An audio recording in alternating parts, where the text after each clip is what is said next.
मंडळी, तुम्ही पालेभाज्या, कांदा, लसूण, अद्रक असे सर्व एकत्र करून कधी ग्रेव्ही तयार केली आहे का? अगदी हिरवीगार ग्रेव्ही या ठिकाणी तयार होते. यापासूनच आज ना चमचमीत आणि झणझणीत आपण ना भाजी तयार करणार आहोत. त्यासाठी काय केलं, एक मध्यम आकाराचा कांदा बारीक स्लाइस करून घेतलेला, 7 ते 8 लसणाच्या पाकळ्या, अर्धा इंच अद्रक आणि एक हिरवी मिरची मध्यम आचेवरती चांगले परतून घ्यायचे. आता यामध्ये ना पालक, कोथिंबीर घालून घ्यायचा. याला बारीक वगैरे चिरायची काही गरज नाही. मी अशीच पानं धुवून घेतलेली आणि यामध्ये घालून घ्यायचं. 1 मिनिटासाठी पालक आणि कोथिंबीर चांगले परतून घ्यायचं.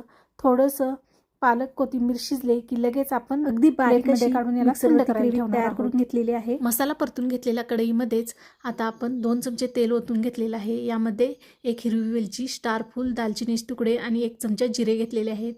हे 1 मिनिटासाठी परतून घ्यायचे. परतून घेतल्यानंतर आपण तयार करून घेतलेली जी हिरव्या कलरची ग्रेव्ही आहे ती यामध्ये घालायची आहे आणि 1 ते 2 मिनिटं चांगली परतून घ्यायची आहे. भाजीची चव आणखीन वाढवण्यासाठी या ठिकाणी ना अर्धा कप दही घेतलं. दही या ठिकाणी फ्रेश घ्यायचं, आंबट दही घेऊ नका.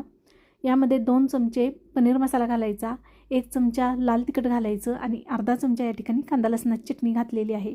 आता हे सर्व मसाले दह्यामध्ये चांगले फेटून घ्यायचे आहेत. याची ग्रेव्ही या ठिकाणी मसालेही झाकून ठेवून चांगले परतून घेतले.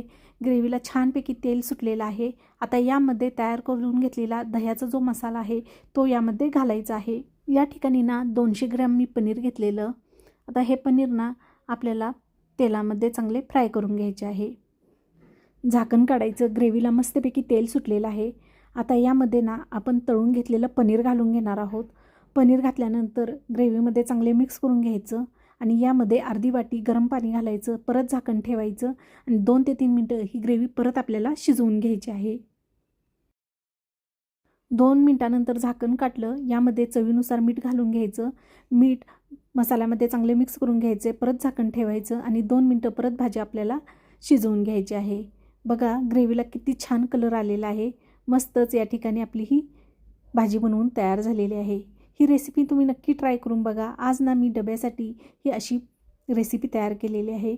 चला मग परत भेटूया नवीन रेसिपीबरोबर. तोपर्यंत रामकृष्ण हरी. धन्यवाद.